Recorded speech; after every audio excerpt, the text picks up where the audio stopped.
parts of southern Afghanistan that were once teeming with insurgents are now largely peaceful. These positive results are allowing the U.S. to follow through with plans for 2014 withdrawal of troops. And as the director of Kabul Center for Strategic Studies states, the Afghan army is well trained and well equipped, its government anti-corruption strategy is effective, and the state is safe. The surge has been successful and the training program is proceeding apace. There are now a large number of Afghan security forces, 350,000, that are ready to step in and provide security.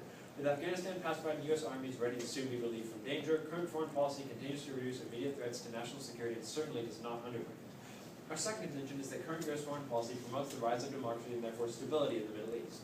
The Arab Spring movements have swept through the Middle East with support of the U.S., setting out to fight absolute powers and corruption and ultimately promoting democratic stability. President Obama has stated that we created partnerships throughout the region to deal with extremism in Somalia, in Yemen, in Pakistan, and in Egypt. We stood on the side of democracy. In Libya, we stood on the side of the people. And as a consequence, there's no doubt that attitudes about Americans have changed. Current foreign policy continues to stand on the side of democracy and the people, most currently in Libya as they transition their government. The U.S. Agency for International Development currently is implementing activities to effectively represent the public during the transition. Public outreach campaigns to keep citizens informed and human rights trainings to help citizens prevent abuses. And once democracy reigns, troubled regions can work through problems alone. In Egypt, for example, the elected but undemocratic Muslim Brotherhood now faces revolt, and as the New York Times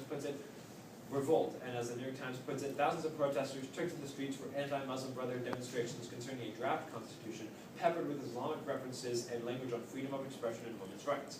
In promoting democracy and pro-American sentiment, extremist influence is limited in the Middle East, fortifying U.S. security. Our third contention is that current U.S. foreign policy works towards diplomacy with Middle Eastern countries. With extremist nations such as Iran, current U.S. sanctions are working to force diplomatic talks. As Iran actively enriches uranium and works towards possible nuclear weapons, they pose a threat to U.S. security, fought with our sanctions.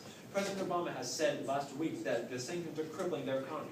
Their currency has dropped 80%. Their oil production has plunged to the lowest level since they were fighting the war with Iraq 20 years ago. So their economy is in shambles. The work that we've done with respect to sanctions now offers Iran a choice. They can take the diplomatic route and end their nuclear program, or they will have to face a united war. Iran now moves towards diplomacy, with Newsday citing last Sunday that Iranian officials have made no secret about their desire to reopen nuclear talks with the United States and other world powers as economic sanctions dig deeper. By opening extremist nations such as Iran to talks and diplomacy, long-held tension and threats can be resolved with progress made towards a safer Middle East.